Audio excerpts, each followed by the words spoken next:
Hello दोस्तों, मैं अनिल सोनी। आज हम देखेंगे गुरुत्वाकर्षण का सेकंड टॉपिक में गुरुत्वीय नियतांक तथा गुरुत्वीय त्वरण में संबंध। पिछले टॉपिक में हमने देखे थे इंट्रोडक्शन, कैसे कौन कौन से वैज्ञानिक थे जिनका क्या क्या योगदान रहा है, न्यूटन का सार्वत्रिक गुरुत्वाकर्षण का नियम क्या है और गुरुत्वीय त्वरण क्या है। तो मैं पहले गुरुत्वीय त्वरण और गुरुत्वीय नियतांक का थोड़ा सा रिवाइज कराना चाहूँगा। गुरुत्वीय नियतांक क्या है? गुरुत्वीय नियतांक जब न्यूटन ने गुरुत्वाकर्षण बल का नियम दिया तो एक नियतांक आया था, जिसे किसके द्वारा निरूपित किया गया था? कैपिटल जी के द्वारा। किसके द्वारा निरूपित किया गया था? कैपिटल जी के द्वारा, तथा जिसका मान कितना था? कैपिटल जी, जिसका मान कितना था? Capital G equal to 6.67 into 10⁻⁻11 Newton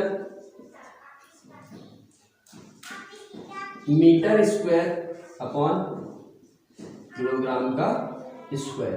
किसका मान था बेटा? ये गुरुत्वीय नियतांक कैपिटल जी का मान। और गुरुत्वीय त्वरण स्मॉल जी क्या होता है? गुरुत्वीय त्वरण स्मॉल जी क्या होता है? गुरुत्वीय त्वरण पृथ्वी के कारण किसी वस्तु में, है ना, क्या उत्पन्न कर दिया जाए? गुरुत्वीय बल के कारण जो त्वरण उत्पन्न होता है उसे क्या कहते हैं? गुरुत्वीय त्वरण। इसका मान होता है 9.8 मीटर पर सेकेंड स्क्वायर। किसका मान होता है बेटा? स्मॉल जी का मान।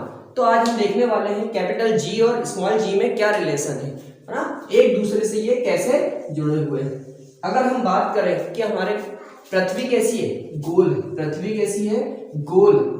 हम मान लेते हैं कि पृथ्वी कैसी है? गोल है, तथा उसकी त्रिज्या कितनी है? Capital R. पृथ्वी की त्रिज्या कैसी है? कैपिटल आर है, और उसका कुल द्रव्यमान कितना है? Capital M.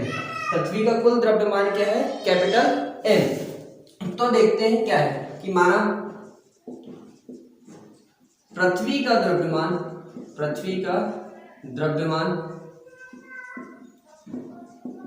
कैपिटल पृथ्वी, माना पृथ्वी कैसी है?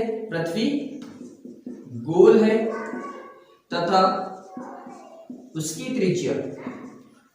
त्रिज्या क्या है बेटा? कैपिटल आर है। पृथ्वी का द्रव्यमान, किसका द्रव्यमान बेटा? पृथ्वी का द्रव्यमान कितना है?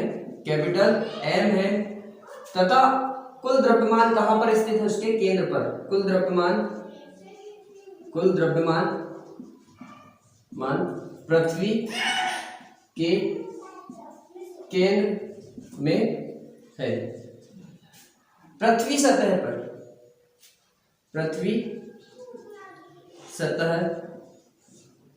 पर कोई वस्तु है जिसका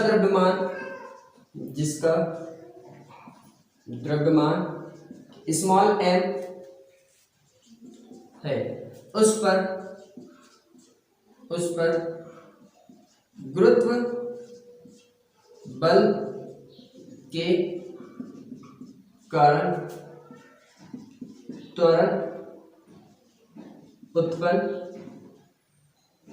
उसके कारण गुरुत्वीय बल के कारण स्मॉल जी त्वरण उत्पन्न हो जाता है। तो गुरुत्वीय बल के कारण उस पिंड पर क्या उत्पन्न हो रहा है?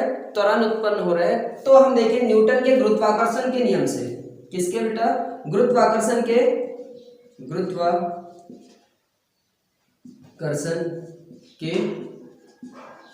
नियम से। गुरुत्वाकर्षण का नियम क्या कहता है कि किन्हीं भी दो पिंडों के मध्य लगने वाला आकर्षण बल उन दोनों पिंडों के द्रव्यमान के गुणनफल के अनुक्रमानुपाती और उनके बीच की दूरी के वर्ग के कैसा होता है? व्युत्क्रमानुपाती। तो वस्तु कहां पर बताई गई है? पृथ्वी सतह पर। तो केंद्र से लेकर उस वस्तु जिसका द्रव्यमान कितना है? स्मॉल एम है, उसकी दूरी कितनी हो जाएगी? Capital R. और उनके बीच में जो बल लग रहा है वो कितना होगा? एफ। और पृथ्वी का द्रव्यमान कितना है? Capital M. तो देखिए गुरुत्वाकर्षण के नियम से क्या आएगा? F is equal to capital G capital M small M upon में कैपिटल आर का स्क्वायर। ये इक्वेशन 1 हुई। किसके द्वारा बेटा? गुरुत्वाकर्षण के नियम से उस छोटी सी वस्तु पर लगने वाला बल F equal to capital G capital M small m upon r का स्क्वायर। अब दूसरा समीकरण जो बनेगा वस्तु के द्वारा, किसके द्वारा? वस्तु के द्वारा न्यूटन के द्वितीय नियम से, किसके? न्यूटन की गति के द्वितीय नियम के अनुसार। किसके अनुसार बेटा? न्यूटन की गति के द्वितीय नियम के अनुसार। न्यूटन की गति का द्वितीय नियम क्या है? लगने वाला बल द्रव्यमान और त्वरण के गुणनफल के कैसा होता है? बराबर होता है ना। तो बल बराबर क्या आ जाएगा बेटा? बल बराबर द्रव्यमान गुणित त्वरण। बल बराबर द्रव्यमान गुणित त्वरण। तो बल क्या है? बल क्या है? कितना बल लग रहा है? F। वस्तु का द्रव्यमान कितना है बेटा? Small m। तथा त्वरण कितना हो रहा है उत्पन्न उस पे? त्वरण हो रहा है स्मॉल g। तो F equal to small m g। Equation second. आगे देखें हम, अब दो इक्वेशन है, दोनों में बल कैसे है? बराबर है। दोनों में बल बराबर है तो इक्वेशन 1 और इक्वेशन 2 को क्या कर दें? कंपेयर कर दें।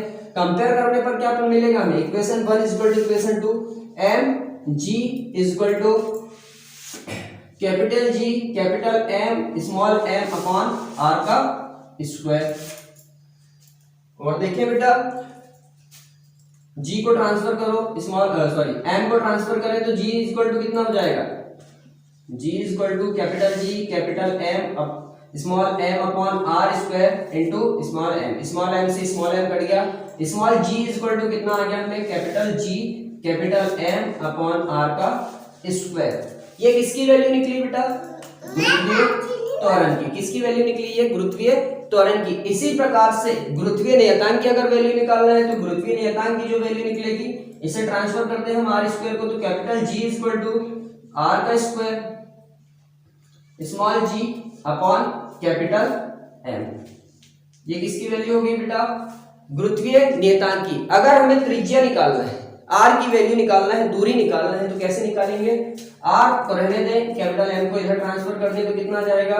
Capital G r equal to r का square equal to capital G capital M upon में small g। r equal to under root में स्क्वायर अगर हटाएं तो अंडर रूट में g m upon small g। ये किसकी वैल्यू होगी बेटा? कैपिटल R की। तो हमने इसमें क्या क्या चीजें देखें। सबसे पहले क्या बोला गया है कि गुरुत्वीय नियतांक और गुरुत्वीय त्वरण में संबंध कैसे ज्ञात करेंगे और कैसे स्थापित करेंगे उन दोनों के बीच में संबंध। हम मान लेते हैं कि पृथ्वी कैसी है? गोल है। पृथ्वी कैसी है? गोल है और उसकी त्रिज्या कितनी है? कैपिटल R है। और उसका कुल द्रव्यमान कितना है? किसका द्रव्यमान बेटा? पृथ्वी का कुल द्रव्यमान कितना है? कैपिटल M है। और पृथ्वी सतह पर स्मॉल m द्रव्यमान की कोई वस्तु रखी गई है, तो पृथ्वी के कारण उस पर एक बल आरोपित होगा, जिसके कारण उस वस्तु में क्या हो जाएगा? त्वरण उत्पन्न हो जाएगा। वस्तु में क्या उत्पन्न हो जाएगा? त्वरण, जो उसे केंद्र की ओर खींचने की कोशिश करेगा। जो बल है उसे कहां लाने की कोशिश करेगा? केंद्र की ओर। क्योंकि गुरुत्वीय त्वरण उत्पन्न हो रहा है तो गुरुत्वीय त्वरण कहां तक रहता है? केंद्र तक रहता है। केंद्र पर जाकर उसका मान कितना हो जाता है? 0 हो जाता है। तो देखें यहाँ पर, तो जैसे ही हमने उस पर जो बल लग रहा है तो गुरुत्वाकर्षण के नियम से जो गुरुत्वीय बल है वो कितना होता है? F equal to capital G capital M upon r का स्क्वायर, दूरी का वर्ग होता है। और दूसरा नियम अगर देखें न्यूटन की गति का द्वितीय नियम, तो बल बराबर क्या होता है? द्रव्यमान गुणित त्वरण। तो बल कितना लग रहा है? F। द्रव्यमान कितना है उस छोटी वस्तु का? Small m। तथा त्वरण कितना उत्पन्न हो रहा है इसमें? Small g। तो F इक्वल टू mg। दोनों समीकरण को अगर हम इक्वल करके लिख दें, क्योंकि दोनों में f की वैल्यू कितनी है? एक में f की वैल्यू कितनी है? Capital G capital M small m upon r का स्क्वायर। और दूसरे में कितनी है बेटा? F equal to mg। दोनों को इक्वल करके लिखें तो कितना आएगा? mg equal to capital G capital M small m upon r का स्क्वायर। स्मॉल m को हम ट्रांसफर कर दें तो स्मॉल m से स्मॉल m क्रॉस हो जाएगा। कितना बचेगा? g इक्वल टू गुरुत्वीय त्वरण का मान कितना आ गया? Capital G capital M upon r का स्क्वायर। इस समीकरण से हम क्या निकाल सकते हैं? अगर हमें किसी पिंड का द्रव्यमान और उसकी त्रिज्या दी है तो हम वहां से गुरुत्वीय त्वरण का मान निकाल सकते हैं। इसी प्रकार से अगर गुरुत्वीय नियतांक का मान निकालना है तो गुरुत्वीय नियतांक के मान के लिए किसकी जरूरत पड़ने वाली है हमको? त्रिज्या की जरूरत पड़ने वाली, गुरुत्वीय त्वरण की जरूरत पड़ने वाली और कैपिटल M मतलब उस पूरे पिंड के द्रव्यमान की जरूरत पड़ने वाली है। इसी प्रकार से अगर त्रिज्या निकालना है तो त्रिज्या के लिए कितना आ जाएगा बेटा, R equal to under root में G कैपिटल M अपॉन में sorry capital G capital M upon में स्मॉल g क्या है, गुरुत्वीय त्वरण। तो यहां से क्या क्या निकल गया बेटा, हमारा स्मॉल g निकल गया, गुरुत्वीय त्वरण निकल जाएगा, गुरुत्वीय नियतांक और क्या निकल जाएगा, त्रिज्या। अगर इसी प्रकार से अगर पिंड का द्रव्यमान अगर निकालना है तो पिंड के द्रव्यमान निकालने के लिए कितना आएगा बेटा, capital M equal to G को ट्रांसफर कर दो तो कितना आ जाएगा बेटा, R का स्क्वायर स्मॉल g अपॉन में कैपिटल G।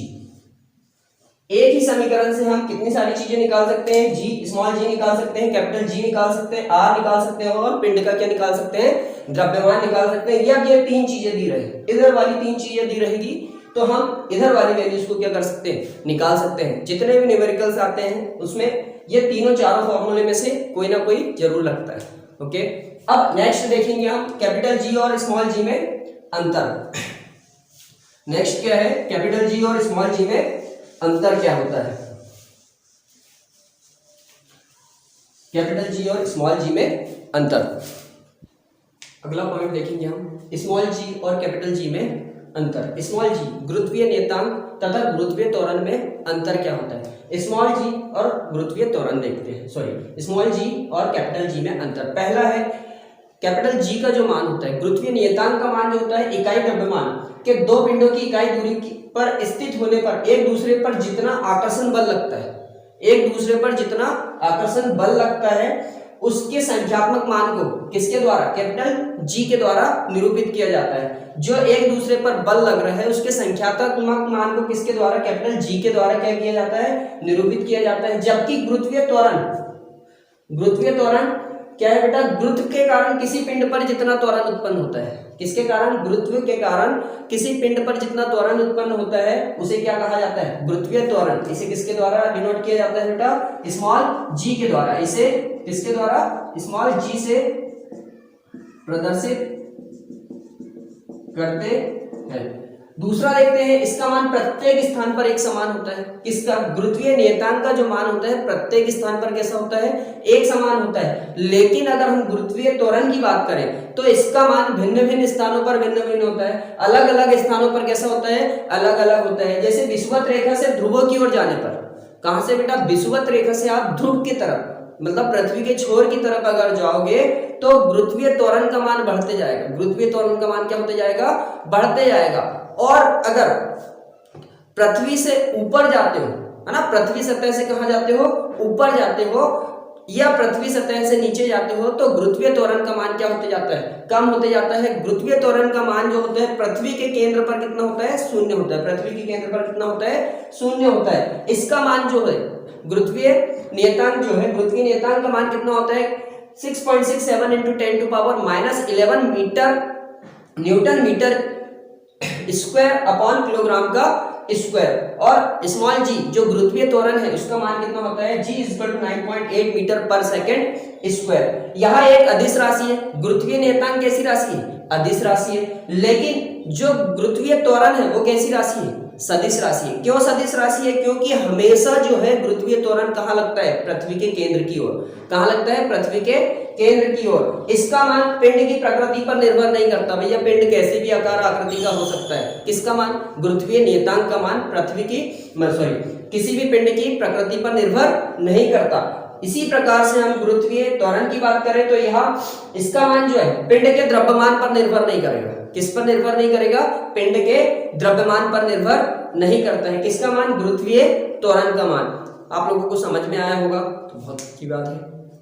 आगे देखेंगे हम, अगला चैप्टर देखेंगे कि पृथ्वी से गहराई के साथ, पृथ्वी से ऊंचाई के साथ स्मॉल जी के मान में क्या परिवर्तन होता है, वो बढ़ता घटता है या बढ़ता है, देखेंगे। नेक्स्ट टॉपिक जो रहेगा, नेक्स्ट लेक्चर रहेगा, है ना, गुरुत्वीय त्वरण के मान में ऊंचाई के साथ तथा गहराई के साथ क्या संबंध है। Okay, thank you.